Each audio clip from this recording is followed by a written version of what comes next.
always, Mark Rutte. Now he's Secretary General of NATO and doing a fantastic job. Everybody, every report I've gotten is what a great job he did, and I'm not at all surprised when I hear it. We had to support him, and we supported him as soon as I heard the name. But he was a fantastic Prime Minister, and he's doing a fantastic job. An even tougher job. Which is tougher, being the Prime Minister of Netherlands or? This job is quite tough. I would think this is a little but Dutch politics is also brutal. So. Yeah, but this is pretty tough. But you're doing good. We're going to be discussing a lot of things. Obviously, we'll be discussing what's happening with respect to Ukraine and Russia. At this moment, we have people talking in Russia. We have representatives over there, Steve Witkoff and others, and they're in very serious discussions. As you know, Ukraine has agreed, subject to this, what's happening today, to a complete ceasefire, and we hope Russia will do the same. Thousands of people are being killed, young people, usually, mostly young people. We were just talking about it. Thousands of young people are being killed a week, and we want to see that stop. And they're not Americans, and they're not from the Netherlands for the most part. No. They're from Russia, and they're from Ukraine, but they're people. And I think everybody feels the same way. We want it to stop. It's also a tremendous cost to the United States and to other countries. And it's something that would have never happened if I were president, and it makes me very angry to see that it did happen. But it happened, and we have to stop it.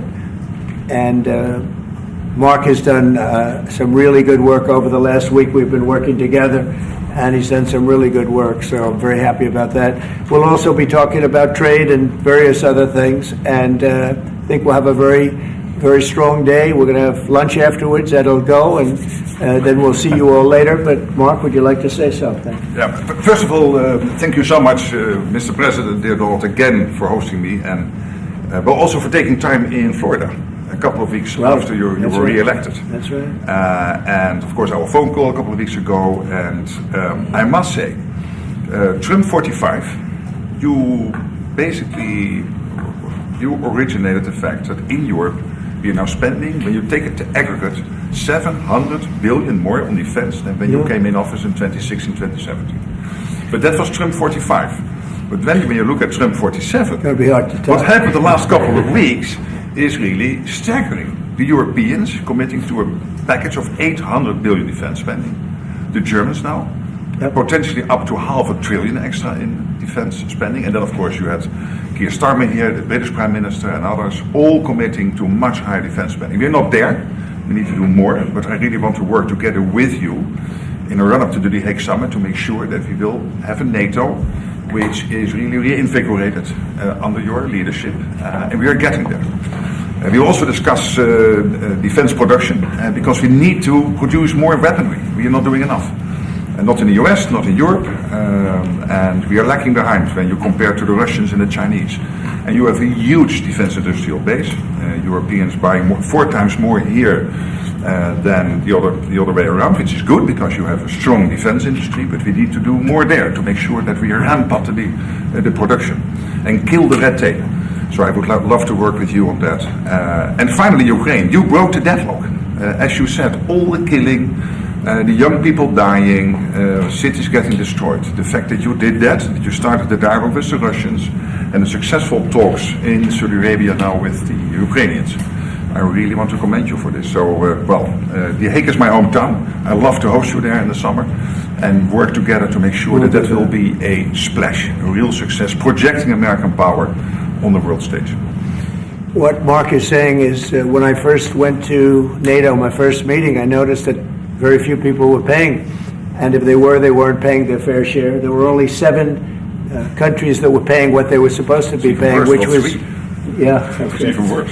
Could be even worse.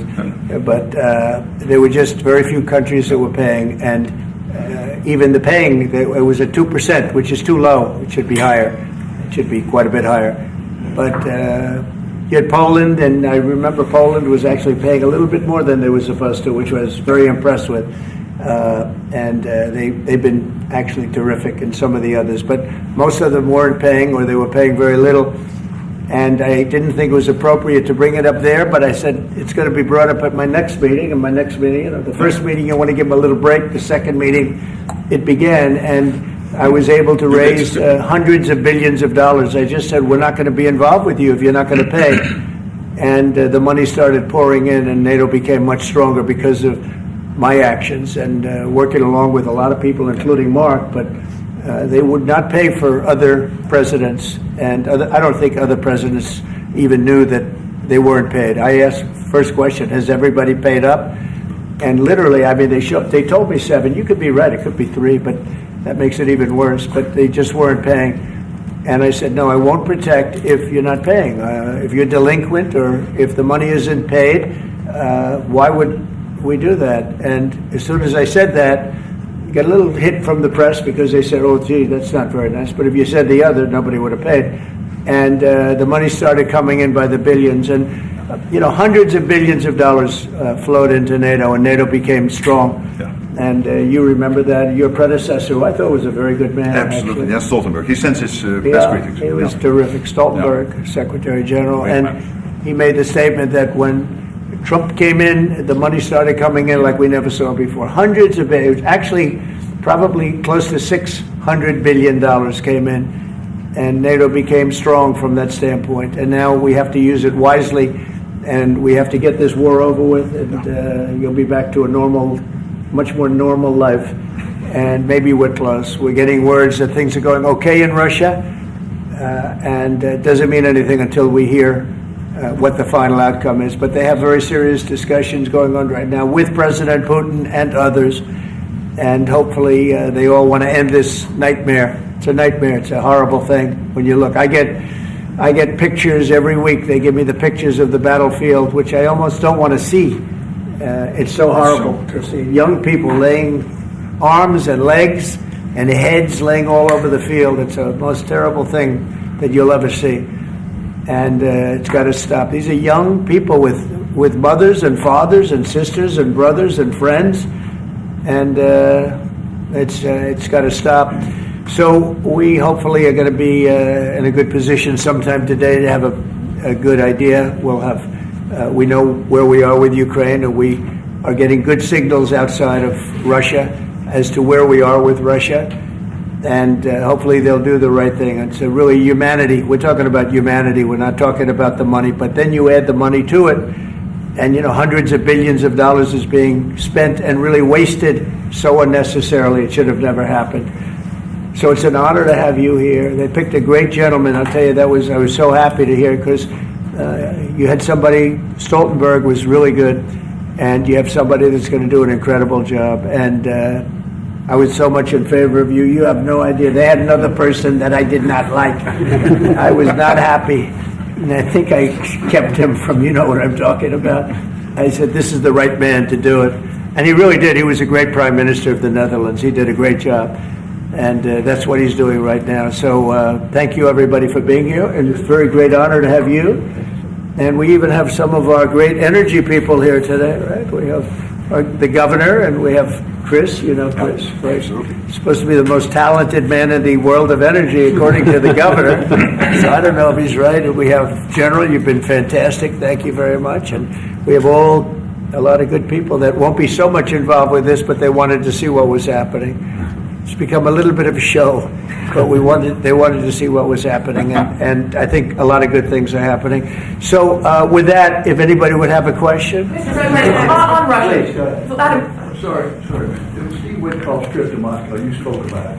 What sort of agreement do you hope he comes away from it with? Well, we'd like to see a ceasefire from Russia, and we have, not been working in the dark. We've been discussing with Ukraine land and pieces of land that would be kept and lost, and all of the other elements of a final agreement.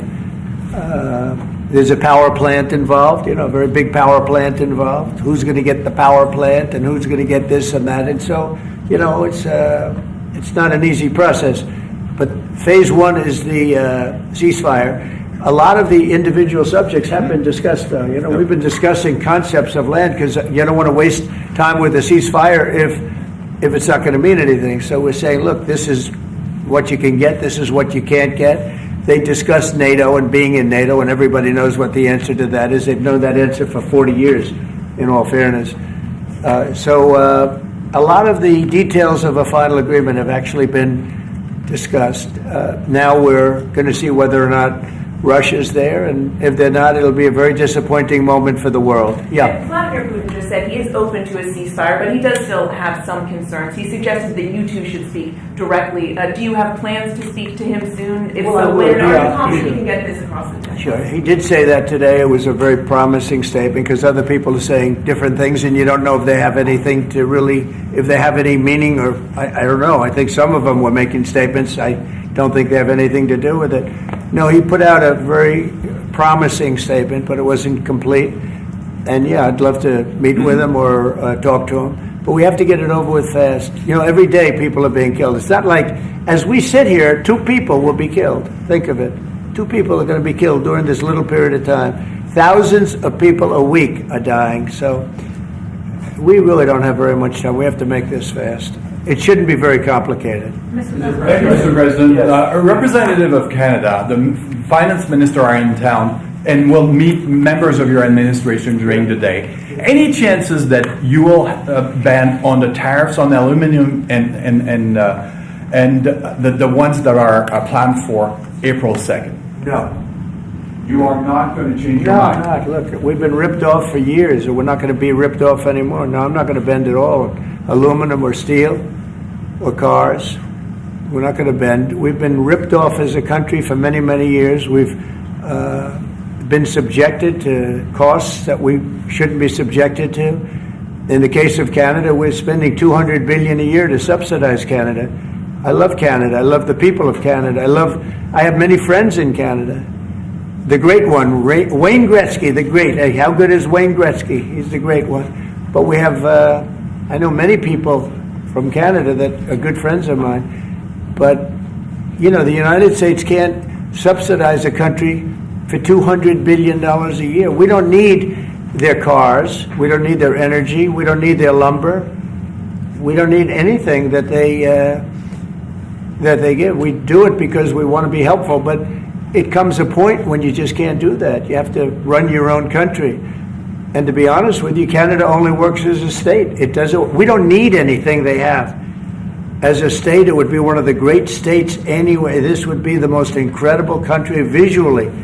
If you look at a map, they drew an artificial line right through it between Canada and the U.S. Just a straight artificial line. Somebody did it a long time ago, many, many decades ago, and makes no sense. It's so perfect as a great and cherished state. Keeping "O Canada," the national anthem. I love it. I think it's great. Keep it. But it'll be for the state, one of our greatest states. Maybe our greatest state. But why should we subsidize another country for $200 billion? It costs us $200 billion a year. And again, we don't need their lumber. We don't need their energy. We have more than they do. We don't need anything. We don't need their cars. I'd much rather make the cars here. And there's not a thing that we need. Now, there'll be a little disruption, but it won't be very long.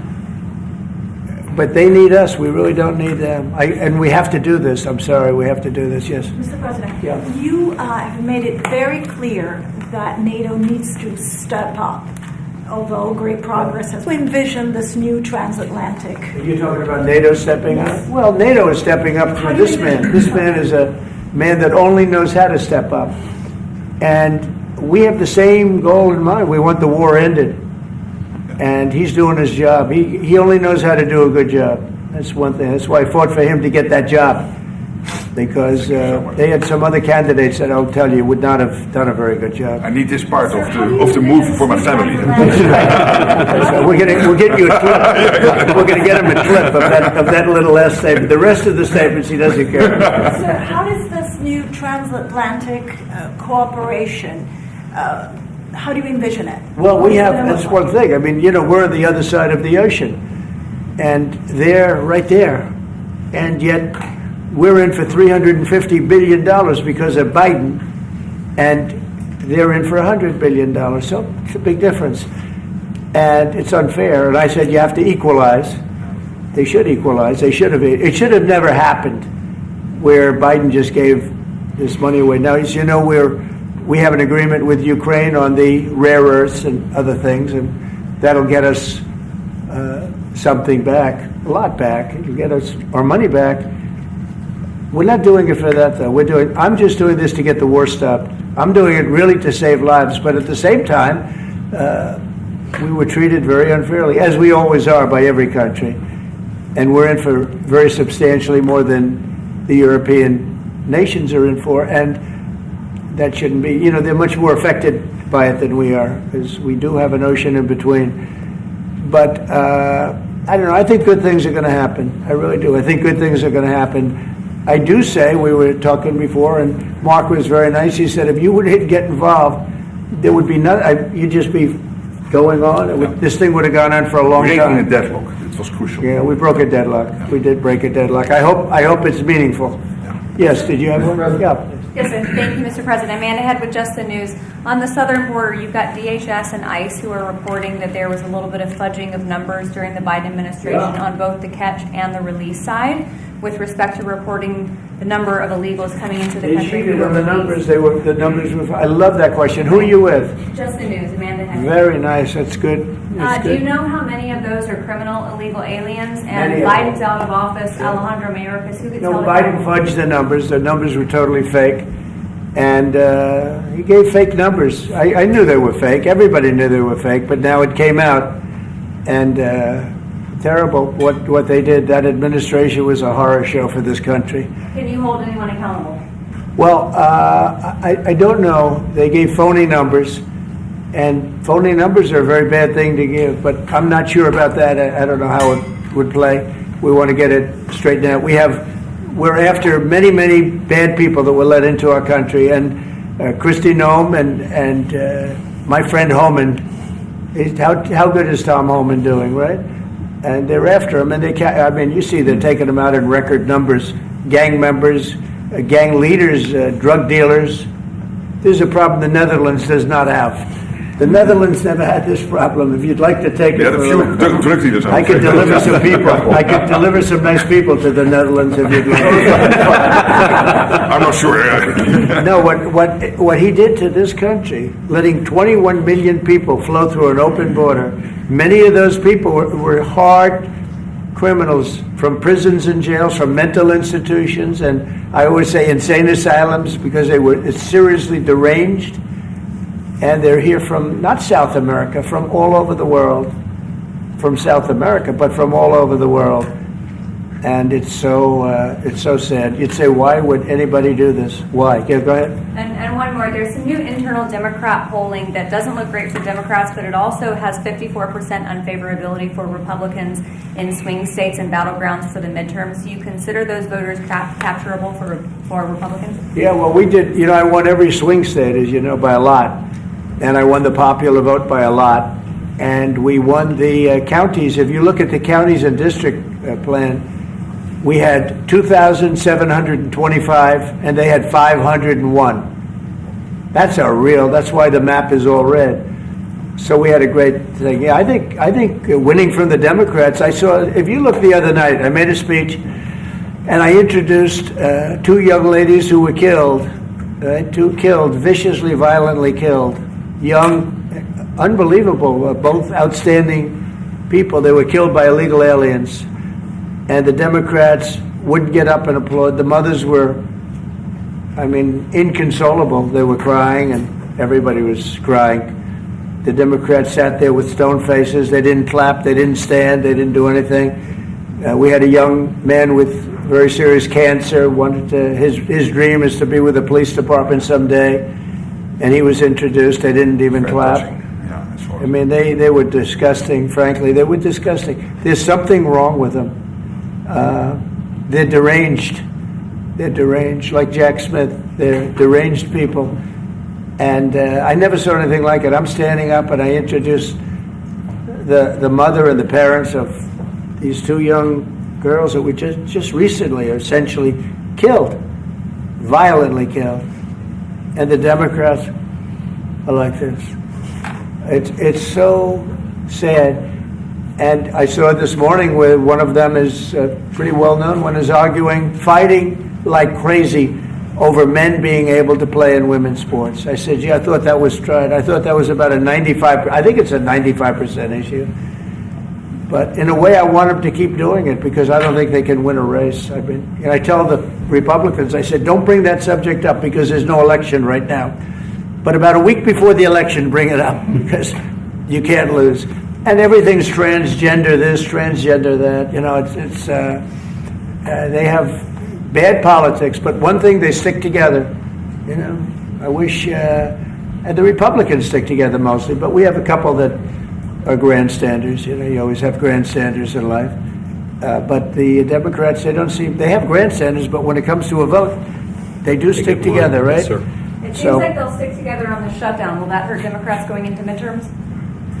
Well, if they do a shutdown, and ultimately that might lead to very, very high taxes, because we're talking about a shutdown, we're talking about getting to work immediately on the greatest tax bill ever passed. That was the one we did. It was a renewal, and it's an addition to it. And we're going to cut people's taxes. And if we don't open, the Democrats are stopping all of these good things that we're providing. We're providing the greatest package of benefits that this country's ever provided. The biggest part of that's going to be tax cuts for the middle class and for businesses, small businesses, employers, people that hire people in jobs. And if it's shut down, it's only going to be, if there's a shutdown, it's only because of the Democrats. And they would really be taking away a lot from our country and from the people of our country. Mr. President, on tariffs, you made clear you're not backing down from this, but many American small business owners say they are concerned that these tariffs are going to hurt them. What's your message to them? They're going to be so much richer than they are right now. And we have many. Yesterday, General Motors was in. They want to invest $60 billion. The people from Facebook were in yesterday. They're going to invest $60 billion by the end of the year.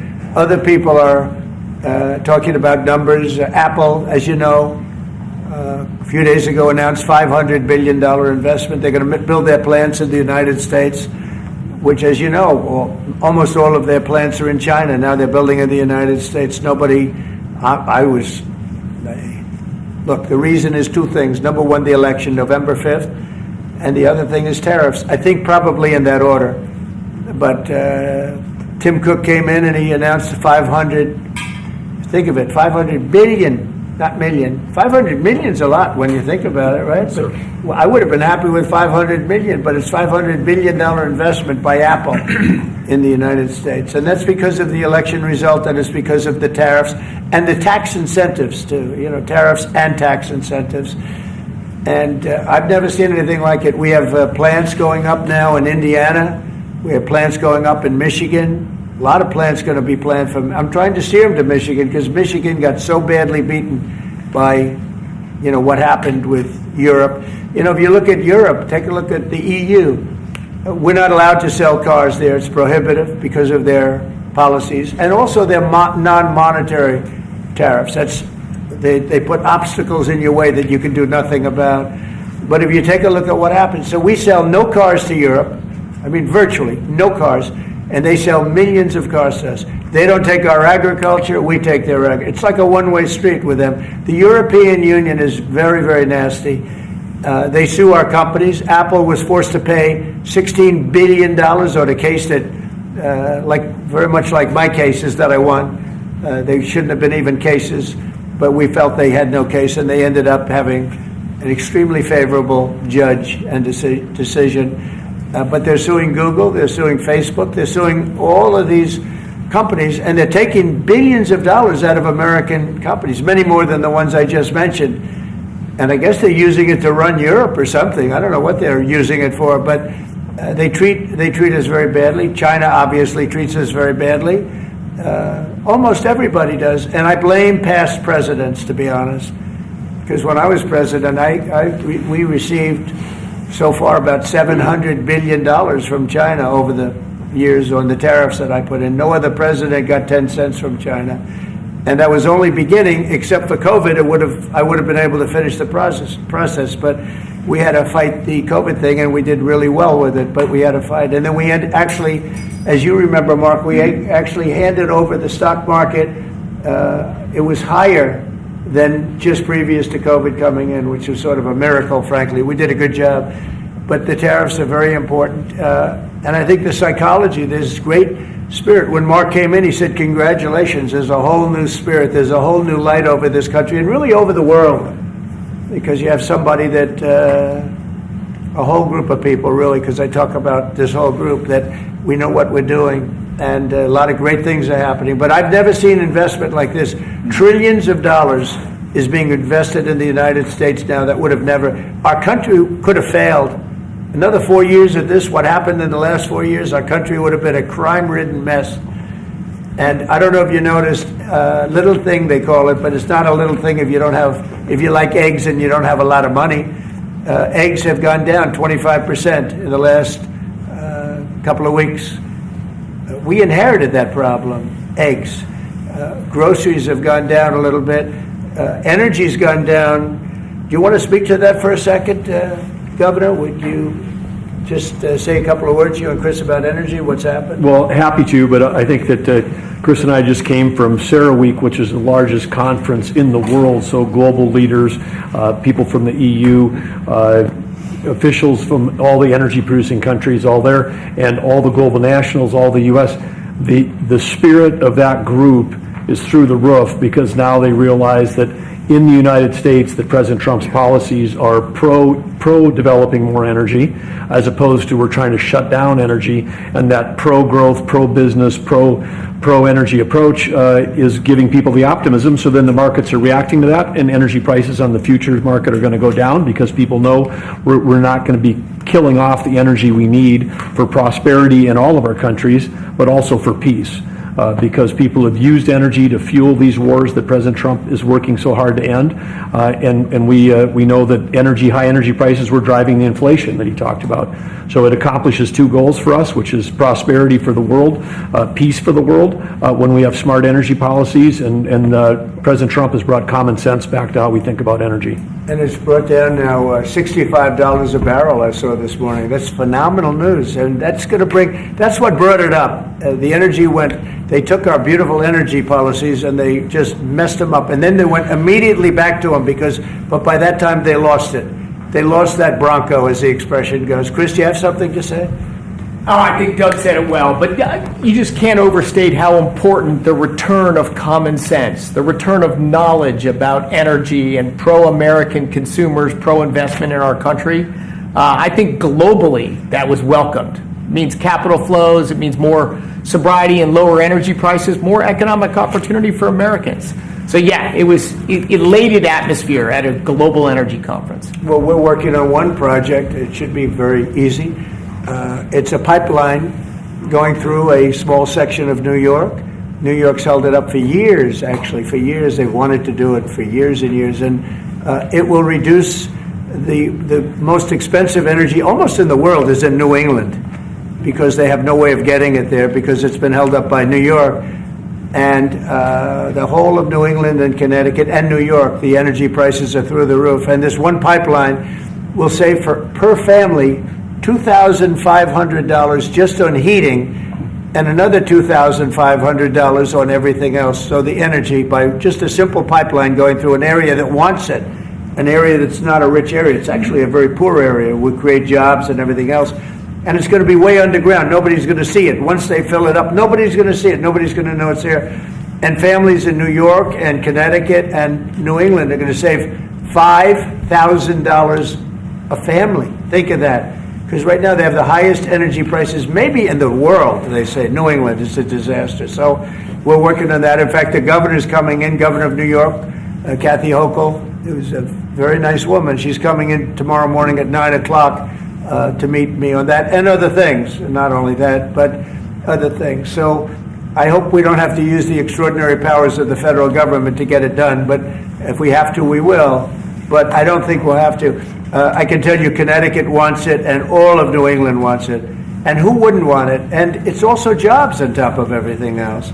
So that's going to be very exciting. So we're meeting with the governor tomorrow morning. Mr. President, somebody pulled a question. Thank you, Mr. President. Greenland.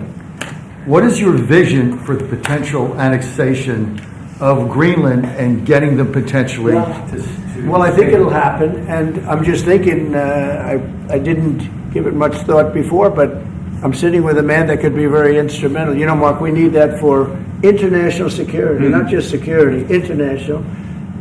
We have a lot of our favorite players, cruising around the coast, and we have to be careful. And we'll be talking to you. It's a very appropriate, really a very appropriate question. And Thank issue you in the very high much. north, so the Arctic. So what you did. So when it comes to Greenland, yes or not joining the US, I would leave that outside for me this discussion because I don't want to drag NATO in that. But when it comes to the high north and the Arctic, you are totally right. The Chinese are now using these routes. We know that the Russians are rearming. We know we have a lack of icebreakers.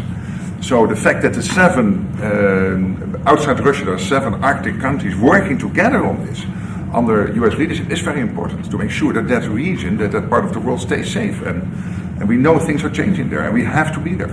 Well, we just had an election there the other day. Do you see a referendum, a plebiscite, where the people of Greenland would be in a position to decide if they want to become part of the United States? Yeah, it was a good election for us, as you know. It was not a referendum. It wouldn't be called that. It was an individual election. But the person that did the best is a very good person, as far as we're concerned. And so we'll be talking about it, and it's very important. Mark mentioned the word icebreaker. So we've ordered, we're in the process of ordering 48 icebreakers. And Canada wants to know if they could use them. I said, well, you got to pay for them. Think of it, Canada. We pay for their military. Canada pays very little for their military because they think we're going to protect them. But even with the icebreakers, so we're going to order 48, and Canada wants to be part of the deal. I say, you got to get your own icebreakers. I mean, if you're a state, you can be part of the deal. But if you're a separate country, you've got to get your own icebreakers. Russia, as you know, has about 40 of them, and we have one big icebreaker. But that whole area is becoming very important, and for a lot of reasons, the routes are, very direct to Asia, to Russia, and you have ships all over the place, and we have to have protection. So we're going to have to make a deal on that, and Denmark is not able to do that. Denmark's very far away and really has nothing to do. What happens? A boat landed there 200 years ago or something, and they say they have rights to it. I don't know if that's true. I don't think it is, actually. But we've been dealing with Denmark, we've been dealing with Greenland, and we have to do it. We really need it for national security. I think that's why NATO might have to get involved in a way, because we really need Greenland for national security. It's very important. We have a couple of bases on Greenland already, and we have quite a few soldiers, and maybe you'll see more and more soldiers go there. I don't know. What do you think about that, Pete? So, don't answer that, Pete. Don't answer that question. But we have bases, and we have quite a few soldiers in Greenland. Because some question your commitment to NATO. Will anything change? Your commitment to NATO. Will anything change? Same amount of money? Well, I think they made a great step by putting Mark in charge. I think, to me, that's a great step, because he and I have seen eye to eye on everything for a long time. We've been doing this a long time now. 9 years now. And so that's a great step. You have to keep NATO strong. You have to keep it relevant. But the biggest thing we have to worry about right now is what's going on right now. I think the rest is going to take care of itself. I don't see this happening. This was a fluke. This was something that, if we had a competent president, it would not have happened. The man was grossly incompetent. All you have to do is take a look at, he signs by AutoPen. Who was signing all this stuff by AutoPen? Who would think you signed important documents by AutoPen? These are major documents you're signing. You're proud to sign them. You have your signature on something. In 300 years, they say, oh, look, can you imagine? Everything was signed by AutoPen, almost everything. Nobody's ever heard of such a thing. So, should have never happened. Tomorrow with the Justice Department about law and order. Could you tell us a little bit about that? Yeah, we're going to be with the Justice Department. We have a great Justice Department. Pam Bondi is so fantastic, and Todd Blanche, and Emil, you got to know him a little bit. He was acting for a little while. And some other people are incredible in the Justice Department. And I consider the FBI to be a part of it in a sense, and Cash is going to be fantastic, and all the people. Dan Bongino, I love that. I mean, I love that. I think Dan is great. I think we have unbelievable people. And all I'm going to do is set out my vision. It's going to be their vision, really, but it's my ideas. And basically, we don't want to have crime in the streets. We don't want to have people pushed into subways and killed, and then the person that did the pushing ends up in a 15-year trial and gets off scot-free. We want to have justice, and we want to have safety in our cities as well as our communities. And we'll be talking about immigration. We'll be talking about a lot of things, the complete gamut. So I look forward to that. That'll be tomorrow at the Justice Department. Mr. President, you're a man of peace. You said it several times and you made it very clear. A man of peace dealing with belligerent people. Yeah. And I'm thinking, we saw how you handled Zelensky in this very own room. What is your leverage on Putin? Are you thinking sanctions? What if he refuses to? Well, I do have leverage, but I don't want to talk about leverage now, because right now we're talking to him, and based on the statements he made today, they were pretty positive, I think. So I don't want to talk about that. I hope Russia's going to make the deal too. And I think once that deal happens, you're never going to be in a process. I don't think they're going back to shooting again. I really believe if we had if we get a peace treaty, a ceasefire treaty, I think that leads to peace. That's going to really lead to peace. I don't think anyone wants to go back. They've been doing this for a long time, and it's vicious and violent. And I think if President Putin agrees and does a ceasefire, I think we're going to be in very good shape to get it done. We want to get it over with. That's why it was very important what I instructed everybody, including Steve, what we're looking for, to discuss concepts of land, concepts of power plants, because it's complicated. You know, you have you're sort of creating the edge of a country. The sad part is that country, if this didn't happen, and it wouldn't have happened, I don't know if they would have to give anything back. I guess Crimea, you know, I said it last time, Crimea was given by Obama. Biden gave him the whole thing, and Bush gave him Georgia. And Trump didn't give him anything. I gave him, you know what I gave him? I gave them javelins. And the javelins were very effective, as you know. I gave them nothing. 2019. And then also, if you take a look, I was the one that stopped the pipeline going into Europe. It was totally stopped. Nord Stream 2, nobody ever heard of Nord Stream 2 before I came along. But I got along very well with President Putin. I got along with most of them. I get along great with President Xi. I got along great with Kim Jong-un. I got along great with all of them. And we had no wars. We had no problems. We wiped out ISIS in record time. General Raisin Kane, and he wiped them out, and he was going to be our new chief, right? He's going to be the head of Joint Chiefs of Staff, and he's a highly respected man. He's going to be great. Pete's going to be fantastic. I have no doubt about it. We have a great team, really great team. Yeah, please. Go ahead, please. Mr. President, some of our allies have said that they're worried that they could be the next to be attacked by Russia. You've spoken directly with the Russian president. Yeah. Do you think those fears are justified? No, I don't. I think when this gets done, it's done. They're going to all want to go home and rest.